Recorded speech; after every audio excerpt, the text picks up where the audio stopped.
Comprehension number 5. For 3 years, 3 साल तक, the master and all his relatives lived in this valley. आका और उनके तमाम रिश्तेदार इस वादी में रहे. Many of the Muslims also joined them. बहुत से मुसलमान भी उनके साथ शामिल हो गए. All supplies to the valley were cut off. वादी में सामान की फराहमी हर तरह से बंद कर दी गई. The Meccans saw to it that no food or drink reached the Banu Hashim. अहले मक्का ने इस बात का ख्याल रखा कि खाने पीने की कोई शय बनु हाशिम तक ना पहुँचे. The Banu Hashim had to live on the leaves and roots of trees and bushes. बनु हाशिम को दरख्तों और झाड़ियों के पत्तों और जड़ों पर गुजारा करना पड़ा. The condition of children was particularly pitiable. बच्चों की हालत ख़ुसूसन काबिल रहम थी. At last, some kind-hearted Meccans took pity on the Banu Hashim. आखिरकार मक्का के कुछ रहम दिल लोगों ने बनु हाशिम पर रहम खाया. ये वाक़या है आप सल्लम के बारे में जब शेब अबी तालिब की घाटी में आप सल्लम और आपके कबीले वालों को 3 साल तक मज़ालिम का सामना करना पड़ा और आप सल्लम और आपके कबीले बनु हाशिम से हर तरह का बायकॉट कर दिया गया. ना आपके साथ तजारत की इजाज़त थी, ना रिश्तेदारी की इजाज़त थी और ना ही किसी किस्म का खाना पीना आपको पहुंचाने की इजाज़त थी. हत्ता कि 3 साल का अरसा गुज़र गया और लोग इस हालत में थे कि उनको दरख्तों के पत्ते, झाड़ियाँ वगैरह खानी पड़ती थी और जो बच्चे थे उनकी हालत बहुत काबिल रहम हो चुकी थी. 3 साल गुज़रने के बाद ऐसा वक्त आया कि कुछ मक्का वालों के दिलों में रहम पैदा हुआ और उन्होंने उस माहदे को ख़त्म कर दिया जिसके तहत आप सल्लम और बनु हाशिम को उस घाटी में रहना पड़ा था. सवाल जवाब जो हैं वो सबसे पहला सवाल शुरू करते हैं. Who lived for 3 years in the valley. वादी में 3 साल तक कौन रहा. The master and all his relatives lived in the valley for 3 years. Paragraph में से देखें तो पहली लाइन जो है पहला पूरा सेंटेंस इसका जवाब है. For 3 years the master and all his relatives lived in this valley. अब दिस की बजाय आप कर लें द वैली. उसके बाद नेक्स्ट क्वेश्चन है who joined the master and his relatives. Answer है many of the Muslims joined them. तो इसका जवाब जो है दूसरे सेंटेंस में है many of the Muslims joined them. Also को काट दें. तीसरा सवाल है what did the Meccans do. अहले मक्का ने क्या किया. इसका जवाब तीसरे वाले सेंटेंस में दिया गया है all supplies to the valley were cut off. The Meccans saw to it that no food or drink reached the Banu Hashim.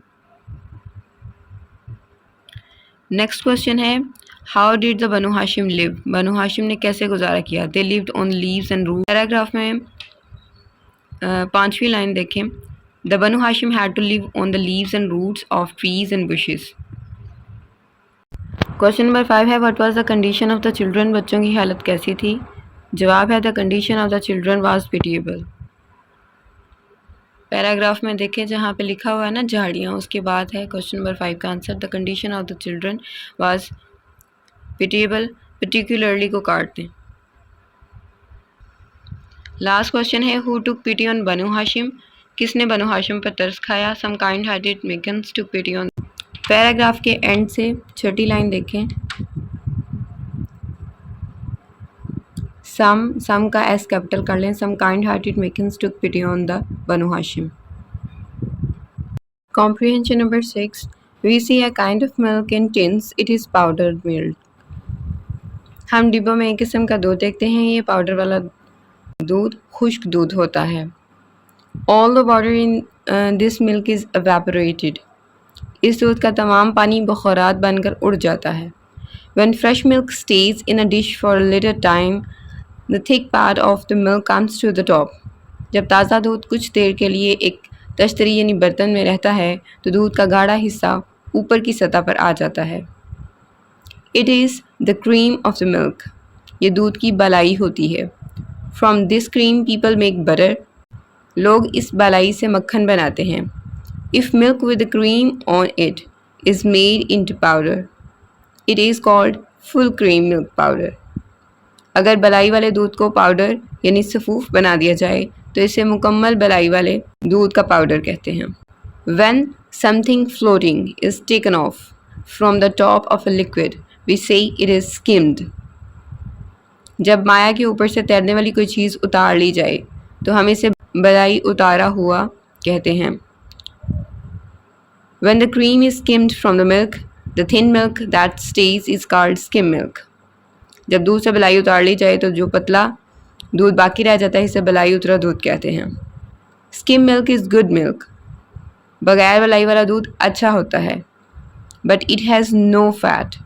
लेकिन इसमें कोई चिकनाई नहीं होती। In it, इसमें It is not good for very young babies. ये बहुत छोटे बच्चों के लिए अच्छा नहीं होता।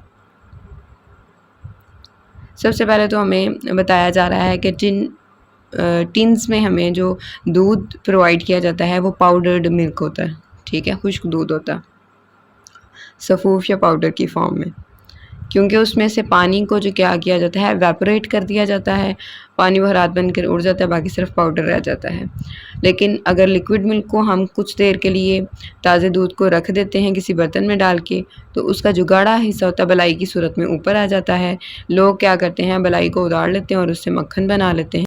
अगर बलाई वाले दूध को ही जो है एवेपोरेट करके पाउडर मिल्क में कन्वर्ट किया जाए तो फिर हम इसे क्या कहेंगे, ये मुकम्मल बलाई वाला दूध का पाउडर है।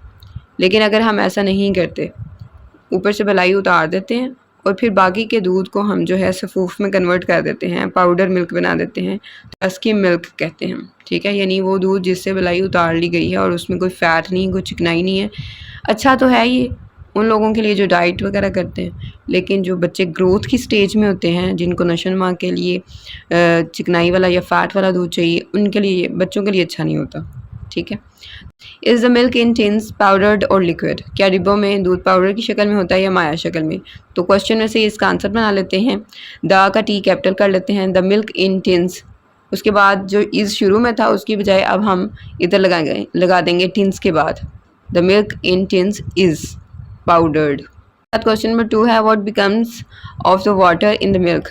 यानी दूध में जो पानी होता है उसका क्या हो जाता है? The water in the milk evaporates. तो इसका जो जवाब है वो दूसरे वाले सेंटेंस में देखें, all the water in this milk लिखा हुआ ना तो उसको द मिल्क कर लें, the milk is evaporated. Question number 3 में पूछा जा रहा है कि what comes to the top of the fresh milk when it stays for a little in a dish? थोड़ी देर के लिए जब किसी बर्तन में, डिश में दूध, ताज़े दूध को रखा जाए तो उसकी सतह पर क्या आ जाता है? The thick part of the milk comes to the top. तो दूध का जो गाढ़ा हिस्सा होता है वो बलाई की सूरत में ऊपर आ जाता है। अच्छा जी, क्वेश्चन नंबर 3 का आंसर है when fresh milk stays in a dish for a little time the thick part of the milk comes to the top. Question number 4 है, what does the thick part of the milk have in it? इसका सवाल में से ही जवाब बना सकते हैं। The का टी कैपिटल कर देंगे, thick part of the milk वैसे ही रहेगा। हैव को काट के हैज़ कर लेंगे, साथ फैट लिख लेंगे, इन इट क्वेश्चन में से काट लेंगे, क्वेश्चन मार्क को कट कर देंगे। यानी कि दूध के गाढ़े हिस्से में क्या होता है, उसमें चिकनाई होती है या फैट होता है। What is cream? क्रीम क्या है?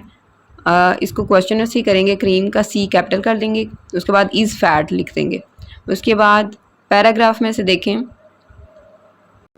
4th वाली लाइन में लिखा हुआ है ऑफ द मिल्क, उसके ऊपर सिर्फ आपने लिखना है which, WHICH, of the milk which comes to the top.